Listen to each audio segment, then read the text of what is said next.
ठीक है, आज हम 13 श्लोक से चालू करेंगे। तो इससे नेक्स्ट करने 4-21वां अध्याय, श्लोक संख्या 13 से 18 तक जो है पृथु महाराज की पृथु महाराज के बारे में बताया जाएगा, उनके गॉड फीचर्स के बारे में। ठीक है, ओके। इससे पहले ओके, तो आप लोगों को, बहुत सारे लोगों को याद है कि कल मैंने बोला था एक कहानी बताएंगे। मुझे लगा आप लोग भूल गए होंगे, तो मैं थोड़ा आगे निकल जाऊंगा। ओके, तो जो है कल, अब आप लोग ये बता रहे हैं कि कहानी बतानी थी, तो ये भी बताइए किस सिलसिले में कहानी बतानी। कोई को याद है क्यों मैंने कहा था कि कहानी बतानी, किस बारे में कहानी?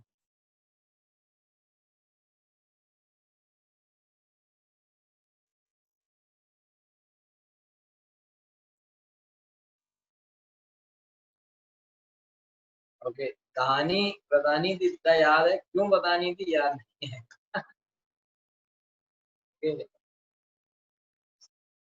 तो इस बारे में मैंने कहा था कहानी बताएंगे कि किसी को ऐसे लग सकता है कि मैं तो बहुत बड़ा भक्त हूँ। ठीक है, हाँ, ठीक है?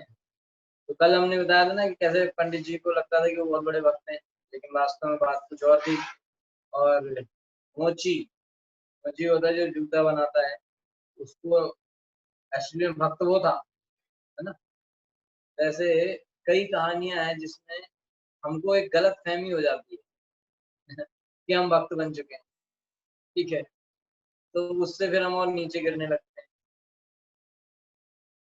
एक बार एक गांव में एक एक पंडित जी रहते थे। ये दूसरी कहानी है, छोटी सी, इसको बता देते हैं, उसके बाद जो मेन कहानी जो कल छोड़ी थी वो बताएंगे। एक गांव में पंडित जी रहते थे, तो उनको बड़ा लगता था कि हम बहुत अच्छे पंडित हैं, हम तो भक्त हैं। तो उसी गांव में एक वैश्या स्त्री भी रहती थी, प्रोस्टिट्यूट। ठीक है, तो वो वैश्या स्त्री जो है, वो अपना अपना काम, जो उसका काम है वैश्या व्यक्ति का, वही काम थी वो। तो अचानक उसको कभी ऐसे लगा कि भाई हमने तो बहुत गलत काम किए हैं, कुछ उद्धार ऐसे होगा, अपने पाप किए हैं। किसको लगा? वैश्या। ठीक है, ठीक है, तो हाँ, अभी आपने सही बताया कि कोई भी जाति के लोग भक्ति करके और भक्त बन सकते हैं, यही टॉपिक। ठीक है, कोई भी बन सकता है, भक्ति किसी पर निर्भर नहीं करती है। ऐसा नहीं कह सकते भैया मैं इस जाति में जन्म लिया इसलिए मैं ही भक्त बन सकता हूँ, फिर उसका आपने इस जाति में जन्म लिया इसलिए आप नहीं बन सकते। या फिर मैं ये काम करता था, मैं ये काम करता हूँ इसलिए भक्त बन सकता हूँ, तुम ये काम करते हो इसलिए नहीं बन सकते। कोई भी भक्त बन सकता है। ठीक है, सरकारी भक्त बन गया, ठीक है, वाल्मीकि जी, मैं बता रहा था, हाँ, तो कोई भी भक्त बन सकता है। वाल्मीकि जी रत्नाकर से वाल्मीकि बन गए, सरकारी भक्त बन गया। तो इसी तरह से ऐसे नहीं लगना चाहिए, है ना। किसी भी नेक्टर ऑफ इंस्ट्रक्शन उपदेशामृत में साफ साफ रूप से उसने बताया कि किसी व्यक्ति की जाति, उसके शरीर का रंग, उसके शरीर की बीमारी या बाहरी स्थितियों को देखकर ये नहीं लगाना ये दिमाग में नहीं आना चाहिए कि भक्त है कि नहीं। ठीक है, तो इस तरह से गांव में पंडित जी रहते, उनको बड़ा लगता था कि हम बड़े भक्त हैं। ठीक है, तो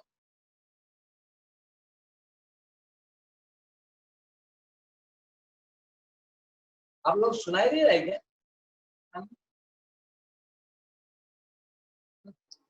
प्रभु जी वॉइस ब्रेकिंग और आपका। हरे कृष्णा, दंडवत प्रणाम प्रभु जी। हरे कृष्णा, अनम्यूट करना चाहिए मेरे को।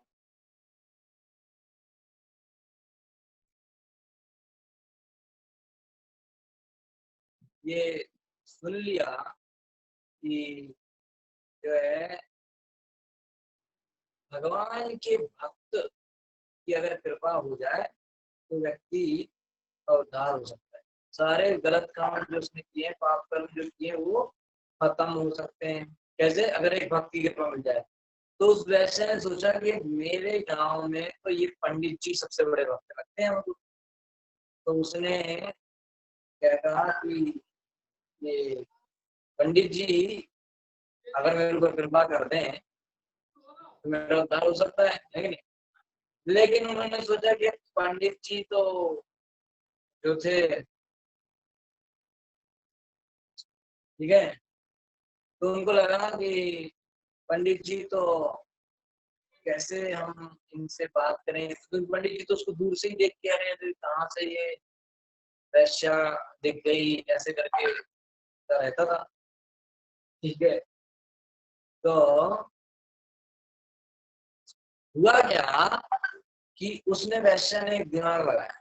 उसने सोचा कि मैं जो है, पंडित जी गांव के बाहर रहते थे, ठीक है, उनको लगता था कोई मेरे को ये गांव के बाहर रहना चाहिए ताकि सब टॉपिक चीजों से दूर हो। तो गांव के बाहर रहते थे। तो वैसे मैंने सोचा मैं पंडित जी के घर के सामने अपना घर बनाती हूँ, वहां रहूंगी तो रोज पंडित जी के दर्शन होंगे, दूर से प्रणाम कर लूंगी। तो ऐसे इनके दर्शन होने से ही मेरा उद्धार हो जाएगा, क्योंकि तो बहुत बड़े भक्त हैं। वैसे आगे की गंगा में तो नहाना पड़ता है तब पाप धुलते हैं, लेकिन एक शुद्ध भक्त के दर्शन हो जाए तो पाप धुल जाते हैं। तो उन्होंने सोचा वैश्या ने कि इस तरह से मैं अगर इस पंडित जी के घर के सामने रहूंगी तो मेरा उद्धार हो सकता है, उनके दर्शन रोज रोज करने को मिलेगा, ठीक है कि नहीं? तो इस तरीके से क्या हुआ कि वो रहने लगी वह उसके सामने। अब जब पंडित जी ने देखा,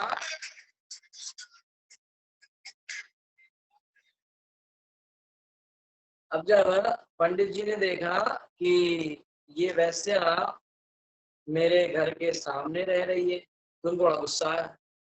यार ये मेरे घर के सामने क्यों रहने लगी? इसको रोज सुबह जो है पंडित जी कहे कि यार रोज सुबह मेरे को वैश्या के दर्शन हो जाते हैं, कितना गलत है मेरे साथ, क्या पापिन है ये है वो है। तो जैसे ही रोज सुबह पंडित उठते थे अपने घर की छत पे आते थे, सूरज को प्रणाम, ये वो पूजा वूजा आरती वारती तुलसी जो भी करते होंगे, तो उनको वैश्या का घर दिख जाता तो उसको सुबह सुबह गाली भर देते थे, ये ऐसी है वैसी है ऐसी है वैसी है, ठीक है।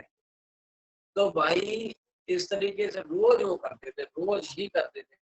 और वहां क्या होता था उल्टे साइड में, ठीक है, उस तरफ वो लोग जो वैश्या थी वो सोचती थी कि एक सेकंड, ठीक है क्लियर है। तो इसके बाद क्या हुआ कि सुबह सुबह रोज तो पंडित जी उसको गाली देते थे, ये मेरे घर के सामने आके रहने लगी, ये तो ऐसी है वैसी है, मेरा धर्म खराब हो रहा है, इसको दर्शन सुबह सुबह हो जाते हैं, मेरा दिन खराब हो जाता है, रोज गाली देते थे उसको। और वो वैश्या पंडित जी घर के सामने रहने लगी थी, तो वो भी अपने घर पे जैसे ही सुबह होती थी तो पंडित जी को देखने के ऊपर आ जाती थी, और दर्शन करके वो अपने घर के अंदर से ही वो दर्शन करके सोचते हाँ हाँ मेरा तो दिन धन्य हो गया, एक वैष्णव का दर्शन हो गया सुबह सुबह। वहीं से प्रणाम कर दी थी ना, कि बस यही मेरी साथ है, वैष्णव गुरु दर्शन हो रहा है, मेरे पाप कट जाएंगे। तो वैसे सोचती थी, ठीक है, ऐसे रोज होता था। एक दिन क्या हुआ कि पंडित जी घर में यमदूत आ गए। कौन आ गए? यमदूत। पंडित जी घर के यमदूत आए, पंडित जी को लेके जाने लगे। पंडित जी बोले अरे रुको रुको, क्या कर क्या रहे हो? बोले अरे आपका वारंट आया है। बोले अरे तुमको ना शायद तुम लोगों को गलत फहमी हो गई है, ये हमारे घर में आप गलत आ गए हो। क्यों? क्योंकि मैं तो पंडित हूँ, मैं तो अपना भक्ति करता हूँ, पूरी जिंदगी भक्ति किया है, लेकिन शायद मुझे पता है कि आप लोग ना इस वैश्या को ढूंढने आए हो, इसने जिंदगी भर पाप किया है, इस वैश्या को आप ढूंढने आए हो, इसका घर बगल में, हम लोग गलत घर में आ गए हो। तो यमदूत बोले कि ऐसा है, हम कभी गलत घर में नहीं जाते, सही है, ठीक है। और उन्होंने बताया कि तुमने जो भी भक्ति थोड़ा बहुत जो किया था ना, इस वैश्या को रोज सुबह गाली दे दे के तुम्हारा सब खत्म हो गया, उल्टे पाप चढ़ गए, ठीक है। जो कुछ भी तुमने किया था थोड़ा बहुत, वो सब इस वैश्या को रोज सुबह तुम गाली देते थे ना, उससे सब खत्म हो गया। जो कुछ भी तुमने माला करी होगी, कुछ भी करा होगा, वो वैश्या है, नहीं है, ये तुम्हारा काम नहीं है। रोज तुमने उसको गालियां दी हैं, तुम्हारा हो गया है, पुण्य सब खत्म हो गए, पाप बढ़ गए। तो बोले अच्छा, और वैश्या? तो देखा कि उसके यहाँ तो विष्णुदूत आए हुए हैं। बोले ऐसे कैसे? बोले क्योंकि वो रोज तुमको वैष्णव मान के रोज पूजा करती थी, तो उसके सारे पाप कट गए, उसके पुण्य बढ़ गए, भक्त बन गई वो। समझ आए? तो कोई भी भक्त बन सकता है, और इसलिए हम लोगों को भी ध्यान रखना चाहिए। हमको ऐसा नहीं लगे कि अब तो हम खूब माला करने लगे, तो जो नहीं माला कर रहे हैं उनको खूब गाली दें, ऐसा नहीं करना चाहिए। कल को वो माला करके भक्त बन गया तो हम टेंशन में आ जाएंगे। ध्रुव महाराज के साथ ऐसे ही हुआ। ध्रुव महाराज भक्त नहीं थे, जब उनकी माता ने उनको उल्टा सीधा बोला, सौतेली माँ ने, लेकिन बाद में भक्त बन गए, तो सौतेली माँ को दंड मिला। ठीक है, बाद में भक्त बनने पर। तो जो अभी भक्त है उसको तो कुछ बोल ही नहीं सकते, किसी को नहीं बोल सकते, इसलिए कुछ कर सकते। तो ये जो कहानी थी, इस तरीके से हमको समझना चाहिए कि कोई भी भक्त बन सकता है। भक्ति की विधि इतनी पावरफुल है, कितना भी बड़ा पापी हो, कितना भी कोई भी जन्म हो, किसी भी गांव, देश, जाति, रंग, कोई भी हो, भक्ति में लगेगा, श्रवण कीर्तन करेगा, भक्त बन जाएगा और सबसे श्रेष्ठ बन जाएगा। ठीक है। एक साउथ इंडिया में एक बहुत बड़े भक्त हुए हैं, उनका नाम हुआ कांची पूना। बहुत बड़े भक्त थे, मतलब कांचीपुरम आपने जगह सुनी होगी। कांचीपुरम जगह में एक बहुत विशाल मंदिर है, वरदराज पेरुमाल। अभी आपने कुछ दिन पहले देखा होगा टीवी में, आदि वरदा करके बहुत एक मूर्ति निकाली गई थी पानी से, नरेंद्र मोदी भी उसको देखने गए थे, दर्शन करने। तो उसी मंदिर की बात है। उसी मंदिर में वो, आप लोगों ने अगर जिसको याद हो, अभी पिछले साल, शायद शायद 6-7-8 महीने की पहले की बात है, वो आदि वरदा करके एक मूर्ति 40 साल में निकली थी पानी के अंदर से, लोग सब लोग उसका दर्शन करने गए थे। तो कांचीपुरम के उसी वरदराज मंदिर की बात है। तो उस वरदराज मंदिर में वरदराज भगवान खड़े हुए। ठीक है, तो भगवान वरदराज माने दा माने देने वाले, राज माने राजा, समस्त वरदान देने वालों के राजा, माने सबसे बड़ा वरदान देने वाला वो भगवान वहां पे है। वे कांचीपुरम उनके भक्त थे, वरदराज परमाल। वरदराज माने कृष्ण ओनली, कृष्ण ही है, उनका नाम है वहां वरदराज। जैसे पुरी में उनका नाम जगन्नाथ, द्वारका में उनका नाम द्वारकानाथ, बद्रीनाथ, ऐसे वहां पे वरदराज। ओके। तो वरदराज के भक्त थे कौन? कांचीपुरम। कांचीपुरम इतने बड़े भक्त थे कि वो भगवान से बातें करते थे सीधे। मैंने इनका क्या होता था, बहुत अच्छा स्टोरी है। वरदराज रात को जाते थे, शाम को, और भगवान जब दूध पीने के बाद भगवान रात को सोते हैं ना, उस समय कांची पूर्णा भगवान को पंखा हिलाते थे, हवा करते थे पंखा से, और हवा करते करते वो आप वापस में बातें करते थे। और जब भगवान को नींद आ जाती थी, उसी मंदिर में, वरदराज पेरुमाल कांचीपुरम के मंदिर में, ठीक है, तो उस मंदिर में जब भगवान नींद आ जाती, भगवान सो जाते थे, कांचीपुरम अपना घर आ जाते थे। तो कभी कभी रात हो जाती तो लेट हो जाता था, तो रात हो जाती थी, भगवान बातें करते रहे, मान लो ज्यादा बातें कर ली तो लेट हो जाती थी, तो रात भी हो जाती थी। तो कांची मुन्ना ने एक आदमी को रखा हुआ था, एक ऐसे कोई आदमी था अनपढ़, ऐसे कोई सादा सा आदमी। तो सादा सा आदमी को जो है क्यों रखा हुआ था, कि वो रात को इनको लालटेन दिखाता था घर जाने के लिए। रात हो जाएगी तो कैसे जाएंगे, तो वो ये लालटेन लेके इनके आगे आगे चलता था, और ये पीछे आते, ताकि कोई कांटा वाटा ना लगे, कहीं गड्ढा, ये सब पत्थर का पैर ना चुभे, इसलिए वो जाता था। ठीक है। तो जब तक ये अंदर रहते थे मंदिर को, बाहर खड़ा रहता था, इंतजार करता था, क्योंकि वो तो ऐसी छोटी उसका था अपना, कहाँ मंदिर के अंदर आएगा बेचारा, अपना बाहर खड़ा रहता था। तो अब कांचीपुरम तो भगवान से सीधे बातें करते थे, इतने बड़े भक्त थे।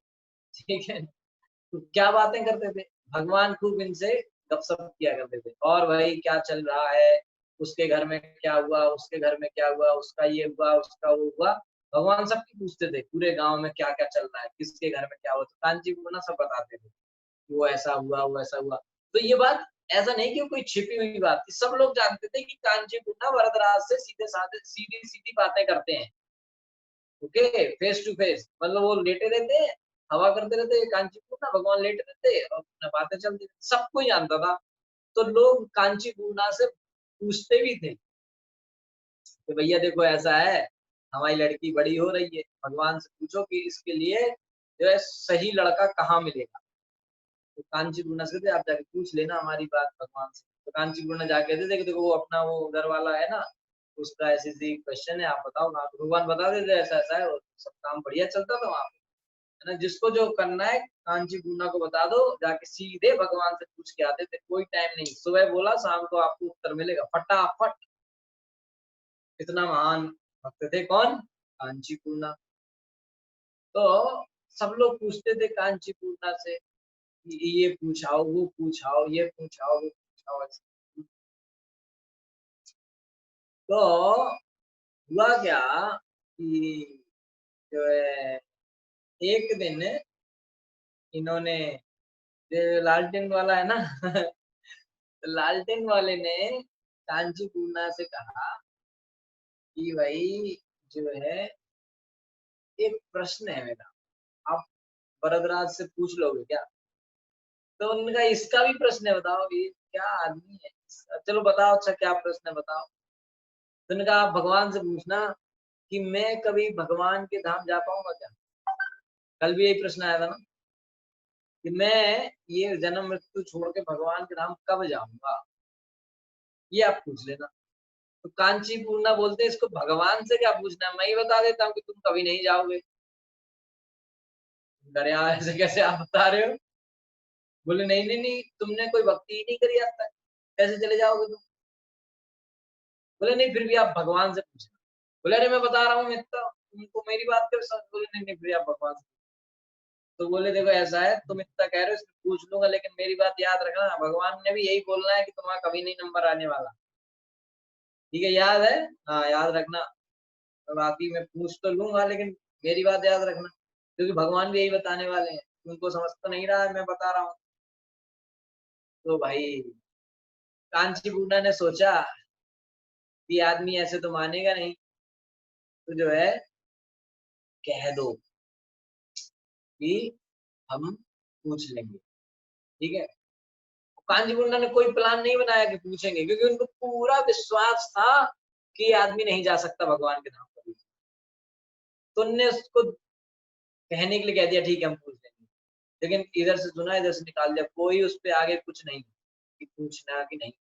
अब अगले दिन जब कांचीपुरम गए वहां भगवान के पास और पंखा उनको हिला रहे थे, उस समय क्या हुआ, वो पंखा कर रहे हैं, भगवान बातें कर रहे हैं, और बताओ और बताओ।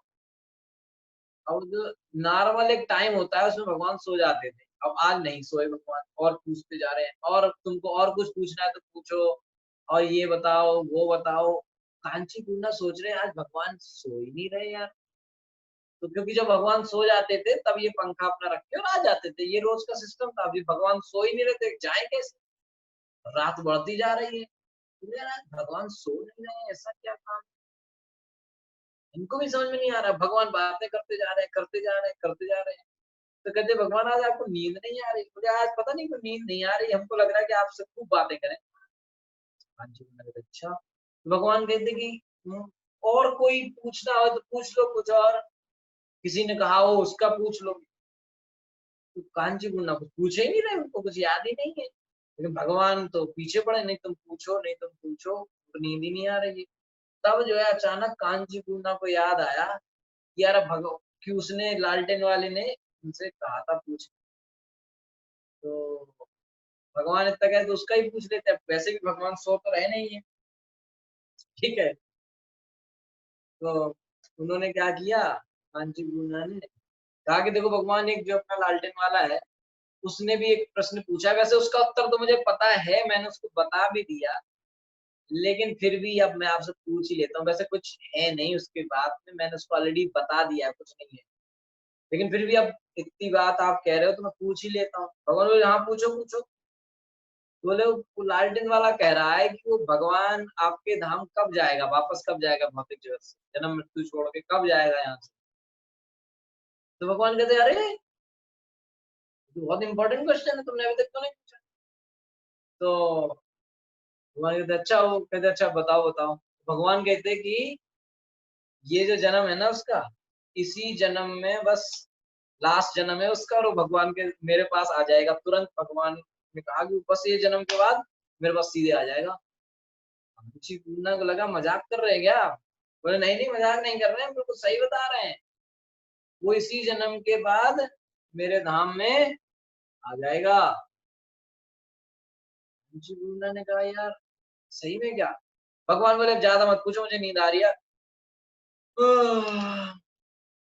जाओ जाओ जाओ, अभी मैं सोऊंगा। क्योंकि भगवान तो इंतजार कर रहे थे कि पूछे वो उस प्रश्न को, और जैसे पूछा तो चलो चलो चलो नींद आ रही है, वो सो गए भगवान तो भैया। कांची गुणा ने पंखा रखा और बाहर आ गए सोचते हुए कि अब उसको क्या बोले, वो तो पूछेगा कि भगवान से पूछा ही नहीं पूछा। और मैंने तो कल उसको 200% कॉन्फिडेंस के साथ बता दिया कि वो नहीं जा सकता भगवान के नाम, और आज तो भगवान ने बिल्कुल 400% कॉन्फिडेंस से कह दिया कि वो जाएगा। अब तो मुश्किल हो जाएगी। तो उसने वहां पहुंचे, उसने पूछ लिया कि आपने मेरी बात पूछी क्या भगवान से? तो वो कहते कि हाँ पूछी तो थी, लेकिन पता नहीं समझ में आया नहीं, ये तो लॉजिक के बाहर जा रही है बात। लेकिन बोला सब छोड़ो, आंसर बताओ भगवान ने कहा क्या। बोला अब यही तो बात है, भगवान ने कहा मेरे समझ में नहीं। बोले वो सब छोड़ो, आप कहा क्या भगवान ने। तो भगवान ने कहा कि तुम्हारा जो है ये आखिरी जन्म है, इस जन्म के बाद तुम भगवान के धाम चले जाओगे। तो वो तो लालटेन वाला बहुत खुश हो गया भाई। अब कांची पूर्णा सोचते रहे ऐसा कैसे? अरे सोच तो रहे थे चलो होगा, भगवान है अपनी कृपा कर देते हैं किसी पे, हो सकता है अहित की कृपा कर दी हो इसके ऊपर, चलो कोई बात नहीं। लेकिन अचानक भगवान कांची पूर्णा के दिमाग में एक और प्रश्न आया। क्या? कांची पूर्णा को लगा कि यार मैं कब जाऊंगा, ऐसे उनके दिमाग में आया कि सबके बारे में पूछता हूँ मैं, कल अपने बारे में भी पूछूंगा कि मैं जाऊंगा कब, है ना। वैसे उनको पता है कि मैं तो जाऊंगा इस जन्म के बाद, लेकिन फिर वो पूछ लेते हैं एक बार, जब ऐसा अजीब सा प्रश्न का उत्तर, इसका अजीब सा उत्तर मिला तो ये भी पूछ लेते हैं। तो अगले दिन वो गए, अब अपने बारे में कैसे पूछे, तो संकोच कर रहे थे। तो भगवान ने फिर कहा कि कुछ तो डाउट लग रहा है, आप तुम कुछ चिंता में हो क्या। बोले नहीं नहीं नहीं। अरे नहीं अच्छा कुछ है तो पूछ लो। बोले भगवान वैसे तो मैं तो देखो क्या बताऊं अब, बस ऐसे ही मुझे लगा कि मैं भी पूछ लूं कि मैं कब जाऊं, आपके धाम में कब आऊंगा। भगवान बोले कि तुम क्या बोले, फिर से पूछना। वो कहते कि मैं कब जाऊंगा आपके धाम में। बोले तुम क्यों जाओगे, तुम यहीं रहोगे। अरे बोले तुम यहीं रहोगे, तुम नहीं जाओगे वहां कभी, क्यों नहीं जाएंगे। अरे तुम्हारे पास क्या योग्यता है। अच्छा मैं यहाँ रोज आके आपको पंखा चला रहा हूँ, ये क्या है। बोले ये तो सब ऐसे ही चलता रहेगा, मेरे को तो अच्छा लगता है गपशप करना, तुम न्यूज लेके आते हो पूरे गाँव की, हम सब सुनते रहते हैं, हमारा बस टाइम कट जाता है। तुम वहां नहीं आओगे कभी। हाँ जी बना वो टेंशन हो गया, ऐसे कैसे नहीं आएंगे, वो आ जाएगा लालटेन वाला, हम नहीं आएंगे, ये क्या मजाक चल रहा है आप। तो वो कहते हैं, भगवान कहते हैं कि लालटेन वाला इसलिए आएगा क्योंकि वो तुम्हारी सेवा करता है, तुम मेरे भक्त हो और वो तुम्हारा भक्त है, तुम्हारी सेवा करता है वो। तो चूंकि उसने भक्तों की सेवा की है इसलिए वो तो मेरे धाम आ जाएगा। लेकिन तुमने आज तक किसी भक्त की सेवा की ही नहीं, तो तुम कैसे आओगे। तो कांची गुंडा ने सोचा यार ये बात तो सही है, मैं तो हमेशा से बड़ा भक्त हूँ, मेरे तो सब कोई मेरी सेवा कर देता है, मैंने तो आज तक किसी की सेवा की नहीं। भगवान कहते जब तक मेरे भक्त की सेवा नहीं करोगे तब तक मेरे धाम कैसे आ जाओगे। तो उनको टेंशन हो गया। तो बोले मतलब आपकी मैं रोज यहाँ पंखा जलाता हूँ, सेवा करता हूँ, आरती पूजा सब भोग लगाता हूँ, इससे कुछ नहीं होगा। भगवान बोले इससे कुछ नहीं होगा। तो किससे होगा, मेरे भक्त की सेवा करने से। तो बोले मैं यहाँ पंखा क्यों जला रहा हूँ, वहीं पंखा रखा, निकल लिए बाहर।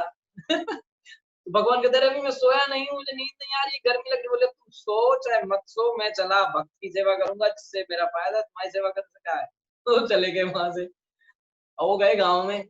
अब गाँव में गए एक घर में, बोले देखो मुझे भगवान ने कहा है कि भक्तों की सेवा करो, तो मैं आपकी सेवा करना चाहता हूँ। अब सब लोगों को गांव में पता है कि कांचीपुरना तो इतने बड़े भक्त हैं भगवान से, रोज इनकी बातचीत होती है, अभी इनसे हम सेवा करवाएंगे मतलब हम नरक जाना है क्या? तो बोले अरे कांचीपुरना जी महाराज, आप ऐसा क्यों बोल रहे हैं? हमसे कोई पाप हुआ हो, गलती हो तो आप हमें बताएं, हम क्षमा मांगेंगे। आप ऐसा उल्टी बात क्यों कर रहे हैं? हम आपकी सेवा करेंगे, आप ऐसा क्यों बोल रहे हैं? कांचीपुर ने कहा यार ये अजीब बात हो गई है, भगवान कह रहे हैं भक्तों की सेवा करो, भक्त हमको करने नहीं दे रहे, हम कहाँ जाए? अब कोई नहीं कर रहा, जिसके पास जाए करे। कांचीपुर जी आप बताओ, हम आपकी सेवा करें? कांचीपुर ने कहा यार फंस गया मैं तो बीच में। तो फिर इनको एक आइडिया आया, इन्होंने ना एक भेष बदल दिया अपना, वैसे गरीब वैसे कुछ बन के, फिर एक के घर गए कि भैया मेरे को खाने को नहीं है, कुछ नौकरी दे दो, मैं कुछ सेवा कर लूंगा। तो उन्होंने कहा चलो तुम ऐसे हो गरीब आदमी, चलो जो है हमारे गौशाला में थोड़ा गाय वाय की सेवा कर दिया। तो इस तरीके से वो जो है वहां पे उन्होंने भक्तों की सेवा छिप के सेवा करी। जब उतनी दिन सेवा कर ली तब फिर भगवान ने एक दिन से कहा तुम आ जाओ, तुम्हारा जो है पूरा हो। तो ये है समझने वाली बात कि भगवान के धाम जाने के लिए कोई भी पहले तो भक्त बन सकता है, और भक्त का सबसे बड़ा गुण है कि वो दूसरे भक्तों की सेवा करता है। जो दूसरे भक्तों की सेवा करेगा वो भगवान को सबसे बढ़िया, सबसे ज्यादा प्रिय रहेगा। ठीक है, तो इस तरीके से भक्ति किसी भी चीज पर निर्भर नहीं करती, भक्ति में सेवा और नाम जप यही सबसे ज्यादा जरूरी, शास्त्र अध्ययन। ठीक है, जीव दया, वैष्णव सेवा, नाम रुचि, तीन चीज भक्ति के लिए सबसे ज्यादा इंपॉर्टेंट। जीव दया, दूसरे जीवों को दया करो, उनको कोई कष्ट मत दो और उनको कृष्ण भक्ति का प्रचार करो। सबसे बड़ी दया क्या है? दूसरों को कृष्ण भक्ति के बारे में बताना। तो जीव दया, नाम रुचि, भगवान के नाम का जप करना सबसे इम्पोर्टेंट है। तो आज 7 बजे भगवान के नाम के जप के बारे में हम लोग एक मीटिंग करने वाले हैं, जो लोग उसको ज्वाइन करना चाहते हैं कर सकते हैं। ठीक है, एकादशी में किस तरीके से और अच्छे से माला करें, रोज सुबह उठ के कैसे और अच्छे से माला करें, इस बारे में हमारी 7 बजे अभी मीटिंग है। ठीक है, जूम पर। तो नाम रुचि और वैष्णव सेवा, वैष्णवों की सेवा करना, ये तीन चीज अगर हमने कर लिया तो हमको भगवत धाम में सीधे जो है जगह मिल जाएगी। वैष्णव सेवा, जीव दया, नाम रुचि। ठीक है, जब हम वैष्णव सेवा करते हैं तो हमको नाम रुचि आती है, नाम में टेस्ट बढ़ता है। ठीक है, जीव दया करते हैं तो नाम में टेस्ट बढ़ता है। जब नाम में रुचि बढ़ती है, नाम अच्छे से होता है, तो वैष्णव की सेवा करने में भी मन लगता है। ठीक है, प्रचार भी अच्छे से होता है। ठीक है, तो इस तरीके से जो है यहाँ पर ये जो है मैंने आपकी कल की छूटी हुई कहानी आज बता दी। हरे कृष्णा। ठीक है, तो अभी ये तो डिस्कनेक्ट हो जाएगा, तो आप लोग फिर से ज्वाइन कर सकते हैं। तो हम जो है भागवतम के श्लोक को पढ़ेंगे। ठीक है, ओके। तो अभी आप लोग एक सेकंड, कोई प्रश्न है क्या? तो अभी कोई प्रश्न नहीं है, तो अभी इसको डिस्कनेक्ट कर देंगे, फिर से आप ज्वाइन कर सकते हैं, क्योंकि वैसे डिस्कनेक्ट होने वाला है। तो फिर से ज्वाइन करेंगे, भागवतम का श्लोक हम पढ़ेंगे। ठीक है, हरे कृष्ण।